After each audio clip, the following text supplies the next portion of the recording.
Great. Well, I have one more book I would like to read today called You Are My Friend, and it's the story of someone by the name of Fred Rogers. And it starts off telling about his life when he was a little boy. And it was written by Amy Reed. She's the author. And the pictures were drawn by Matt Phelan. He's the illustrator. So they work together.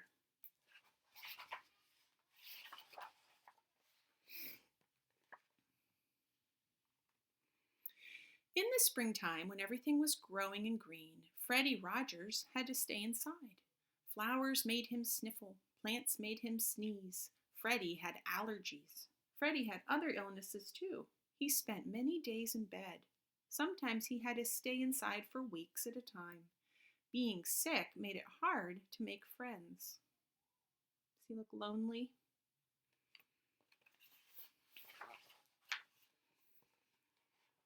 Often, when Freddie felt sad or mad, lonely or scared, he kept his feelings inside, but he wanted someone to know how he felt.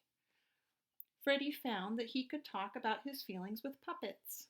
He gathered them around him on his bed. That way it seemed as though he was with a whole group of friends.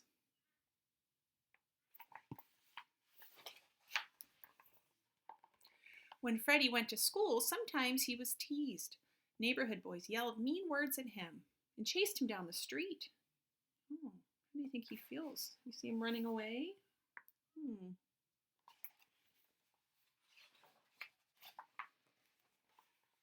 Grown-ups told Freddie to pretend the mean words didn't hurt, but they did. Hiding his feelings didn't work. They just grew stronger. Sometimes, when he was all alone, Freddie cried. See, words can hurt people's feelings.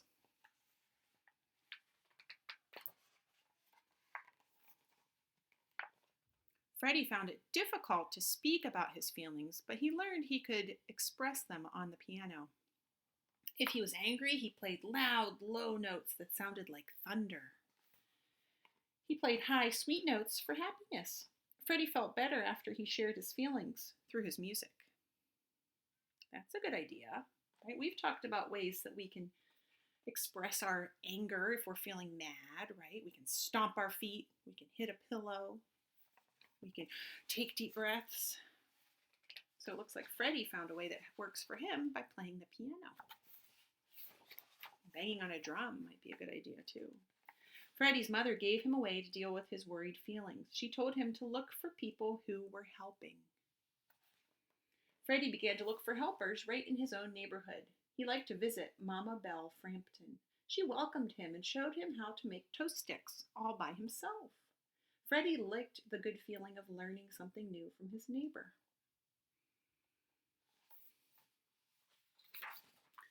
Fred's grandfather, McFeely, was an important friend. Fred loved to visit his grandparents' farm with a big stone wall.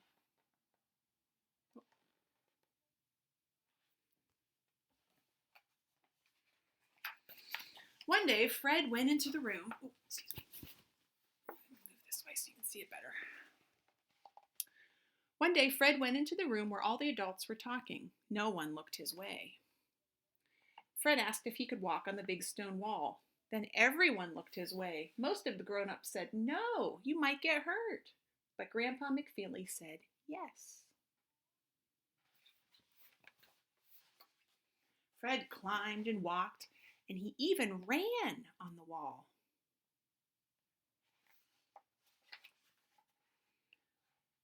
When at last Fred came back inside, he had a skinned knee, but he was happy. His grandpa told Fred that he liked him just the way he was. He said Fred was special, and that just by being himself, Fred made a day special too. Fred let those words sink deep inside him. As he thought about them, he felt braver. He began to speak up.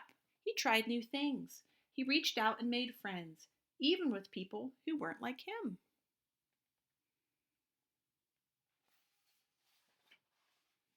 One day, when Fred was a grown-up, he saw a television program. People were throwing pies in each other's faces.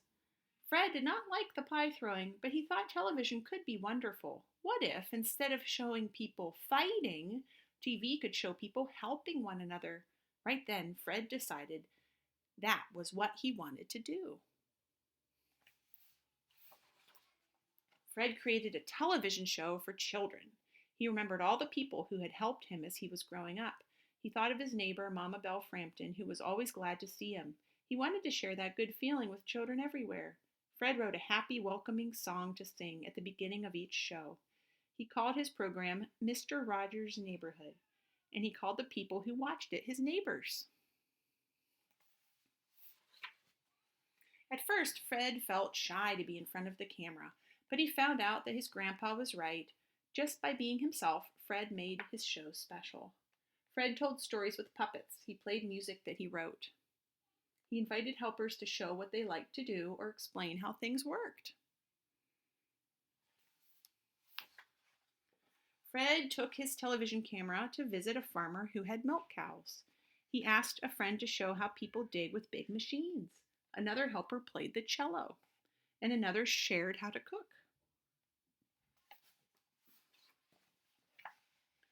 Fred explained to his neighbors that feelings were important.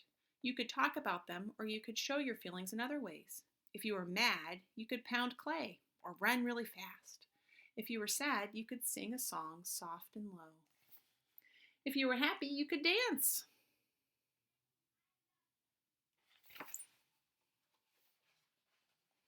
Fred helped people learn to like themselves. He helped them to be good neighbors. Fred never forgot how his grandpa made him feel. Over and over, he would look right into the camera and pass along the important words that changed his life. You've made this day a special day just by being you. There's no person in the whole world like you, and I like you just the way you are.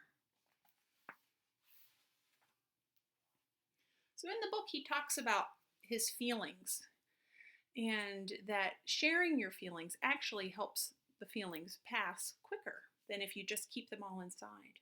So I encourage you, if you're feeling worried or nervous or scared, if you're feeling sad or angry or even happy, to talk to your mom and dad or your brothers or sisters about it.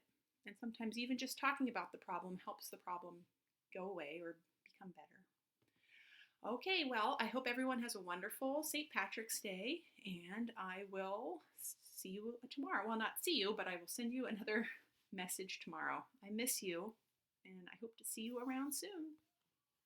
Okay, bye-bye.